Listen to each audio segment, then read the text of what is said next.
Today, we are truly honored to be joined by Dr. Anjlee Prakash, a pioneer in education reform. Within private schools, there's a lot of disparity.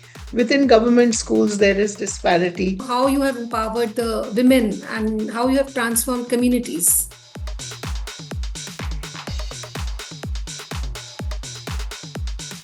Our larger intent has always been to collaborate and create a more inclusive world that respects each aspiration and supports equitable growth.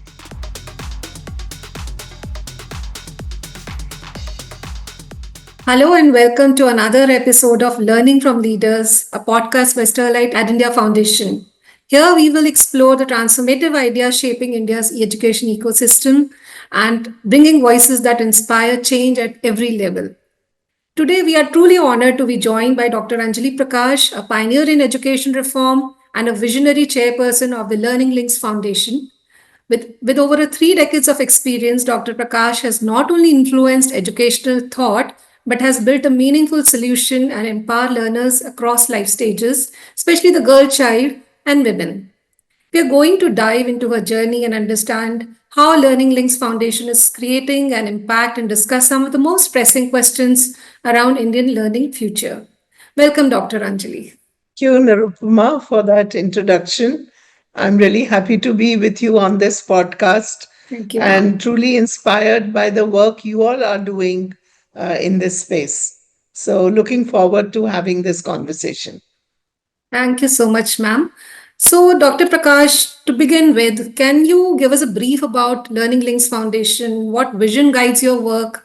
And is there a specific initiative or achievement that you're truly, proud of, you're truly honored about? And especially in relation to how you have empowered the women and how you have transformed communities. Um, Learning Links was set up in 2002, so it's our 23rd year. And we are guided by the belief that every learner deserves an equal opportunity. Our vision has always been to unlock lifelong learning, be it with students, with youth, with adults. Our focus is improving outcomes on SDG 4, quality education, SDG 5, gender equality, and SDG 8, economic growth in all the interventions and programs that we run. We strongly believe that there is a strong interplay between these three SDGs, True. and we focus on them and sort of power their advancement with strategic partnerships. So SDG 17 comes into play there. Our larger intent has always been to collaborate and create a more inclusive world that respects each aspiration and supports equitable growth. And to do this, our three pathways are there, starting with holistic learning, where we work with schools across the country. We are currently working in about 22 states. And what comes to mind when I talk about holistic learning is, uh, you know, getting the best quality education to the most rural schools, to the most underserved communities and children.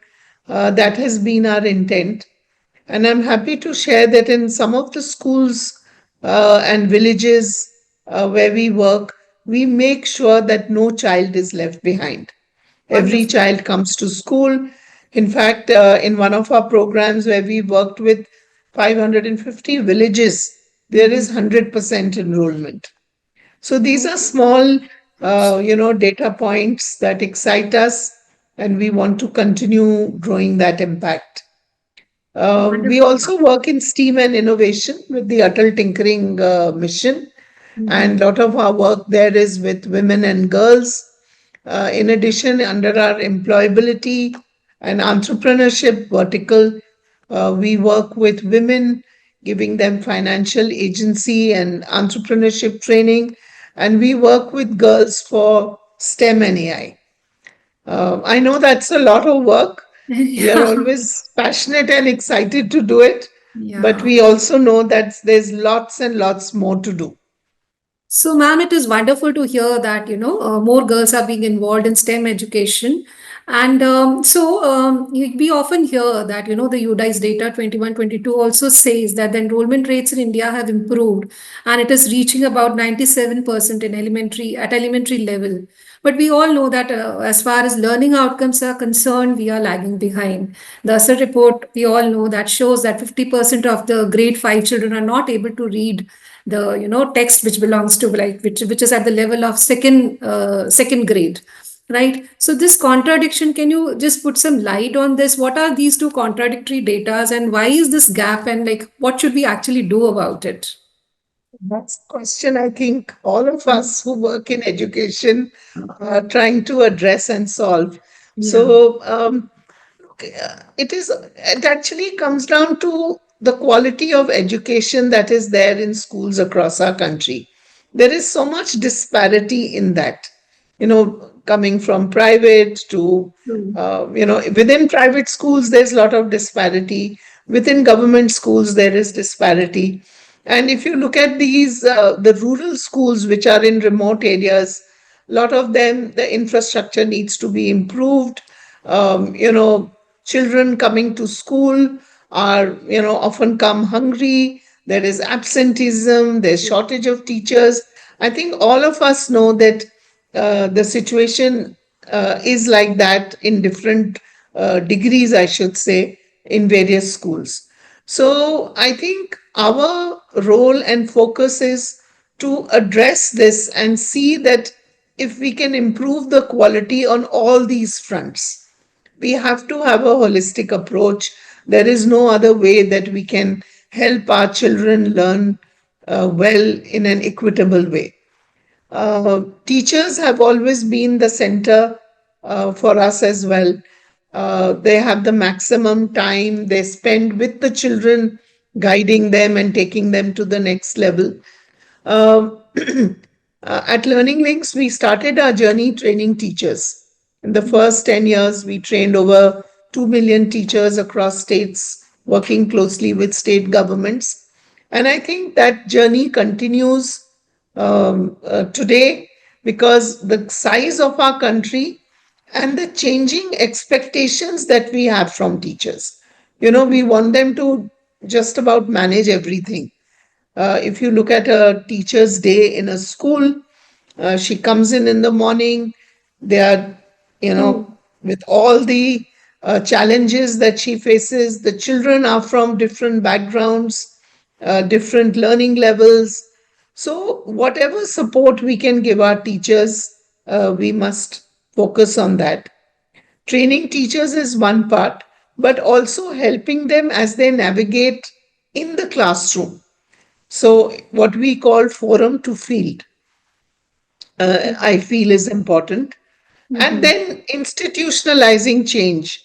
Like you all are working with NCTE, work closely with them. We at Learning Links work with them. We work with NCERT, where we are part of the consulting teams that develop the frameworks, not only for teachers, but for students.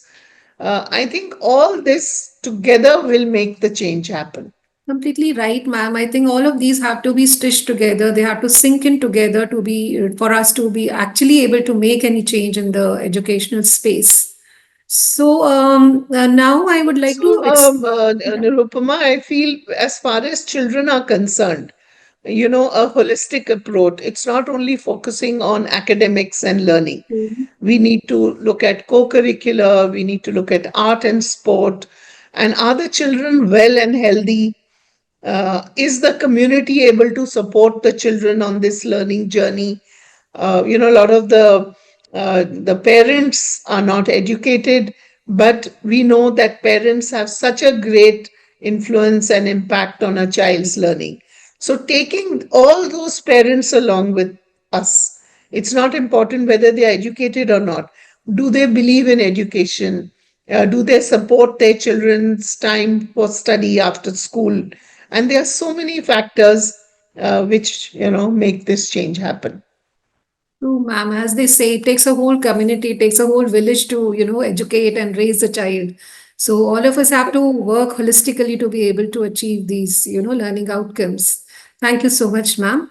There's a lot of talk about, AI in education. Then there's a lot of, digitization of education, the digital platforms that we are using. But coming and looking at India, it is such a diverse country when it comes to learning context. So we have digital deserts to metro smart classes, and then there are remote areas where digital resources have been donated by various organizations, but we do not have the correct know-how of how to use it. So how do we actually make it more meaningful, and how do we support the government teachers and the organization to be able to use these resources more effectively? So, this question, I think at Learning Links, we asked ourselves even 23 years Hmm. ago. Hmm. India is such a beautiful country, so diverse, and even the pockets of what is happening in an elite public school, which has more money and resource, to a middle level school, to a government school. As I said earlier, all that changes, and we see. I think that is the beauty of who we are, and we need to provide models and solutions which are contextual, localized, that can connect and address the situation as it is on the ground. So, to give an example, we are working with the Niti Aayog again to cite the example with the Atal Tinkering mission, where the labs have been set up across India.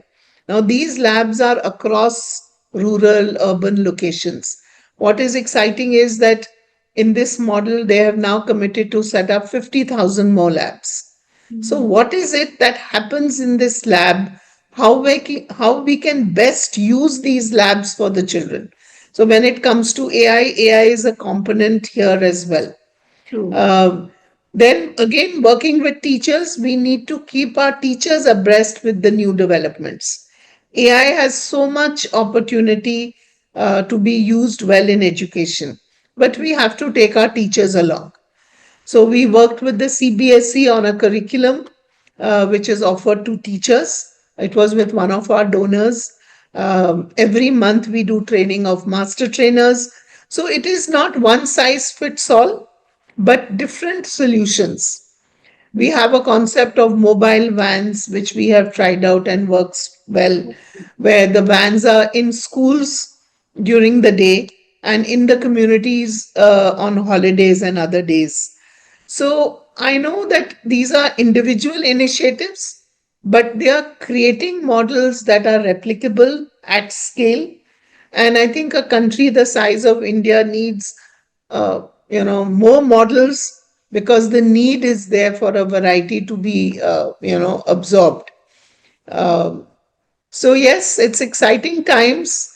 The potential of what AI can do is truly, truly exciting.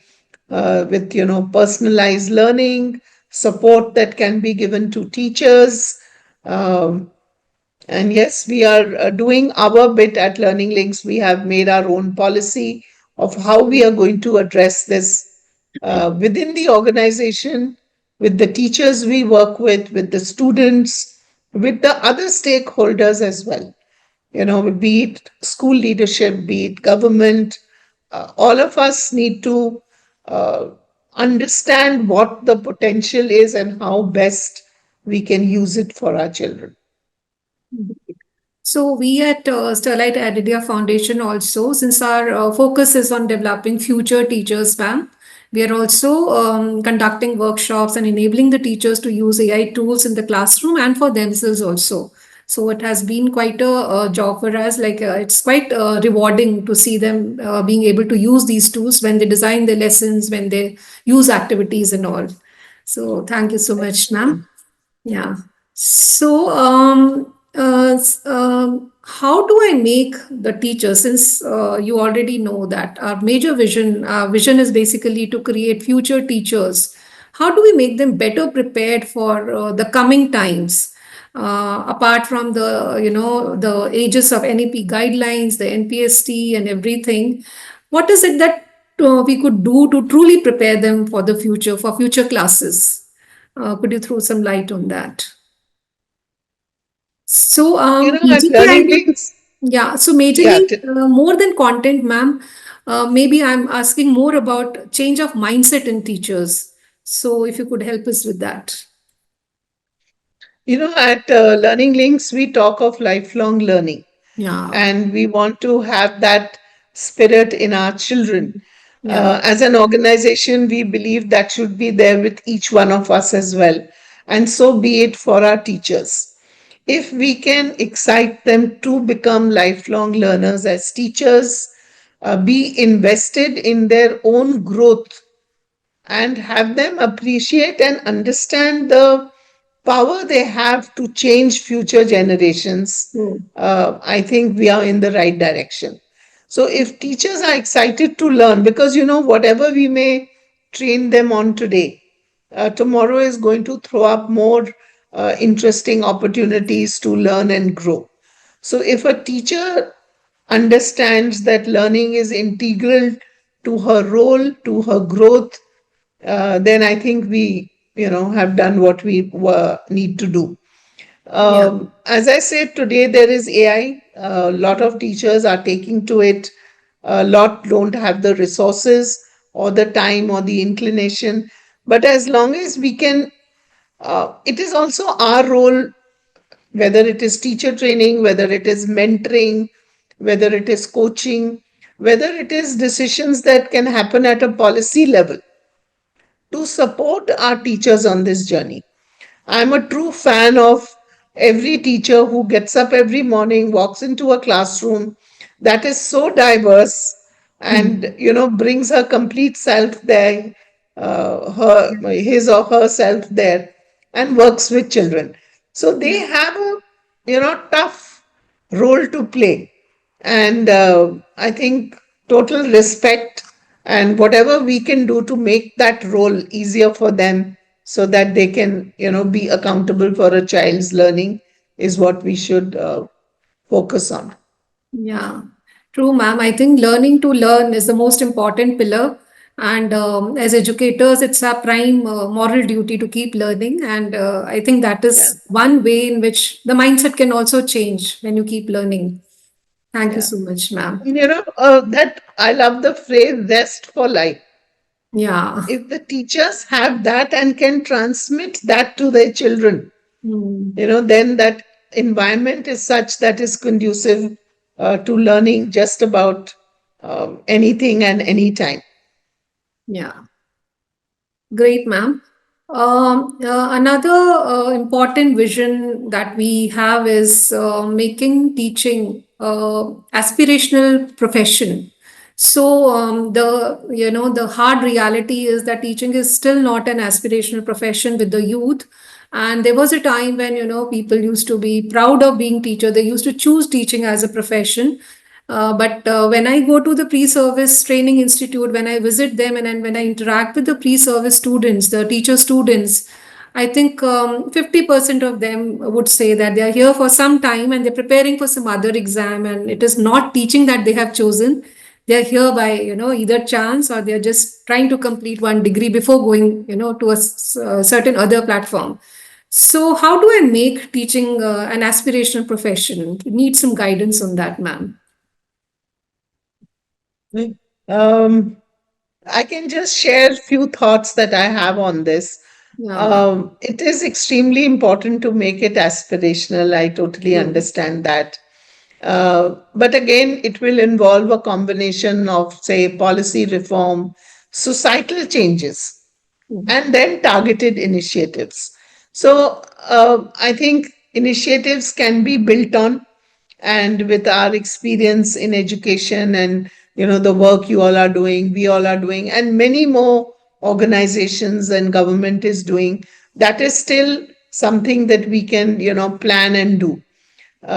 Policy also, with our new education policy, it has great sections and guidance which are very, very forward looking.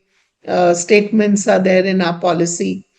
When it comes to societal change, I think that is also extremely critical and most difficult maybe to bring about. Uh, you know, uh, Things like giving increments, giving a career progression, is something easily frameable. But when it comes to recognition, appreciation, respect, I think that as a society we need to really, really work towards. Celebrate our teachers, institute awards, institute maybe media recognition for them, give them pride of place in various forums. I Hmm. also know countries that support them more financially. The teachers have cards. I'd gone for a global conference in Sharjah recently, and I was happy to learn of small, small things that they had done to really motivate teachers. It was with the government here that they had, discounts and special privileges where if they went, they were recognized as a teacher and therefore they had got, maybe it's just a seat in a performance reserved for teachers because that respect is there. Places of art, culture, where they have given teachers, respect and acknowledged them with small gestures like that. So I think it'll take a lot to make that change happen.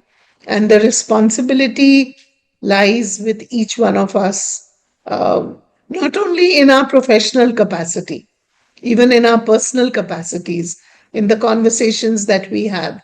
How do we talk about teachers? What value and respect we give to the work they do is something that we'll have to practice, showcase to our children, our youth, and the community at large. Thank you so much, ma'am.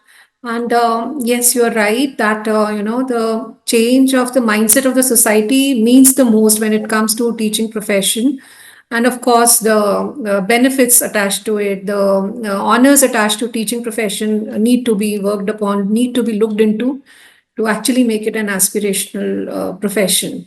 So since you're A all lot of these things, Nirupama, can yeah, be even non financial. true. A certificate, a award, a recognition. These are small things. And it goes a long way in motivating our teachers and making them visible, Hmm. uh, you know. So, yes, I think we all agree on that there is lots to be done. And together, I'm sure, as a community focused on education, we can make that difference.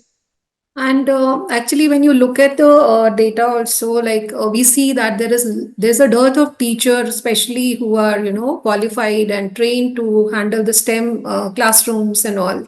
So there's a lot that can be done into this area, and I think that would derive in more youth towards teaching profession. Last but not the least, ma'am, I would like to understand.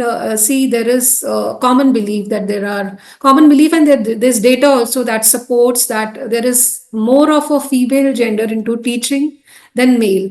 So Rajasthan is one such state where you have more male in teaching profession than females. But if going by general data, we have more females in teaching profession. How can we leverage this opportunity in favor of teaching profession? I think if we do all what we've just discussed, Hmm. uh, one thing is it'll get more balanced, uh, given all good remuneration, recognition, appreciation. And then there is lots else at play that is creating this, Yeah. difference.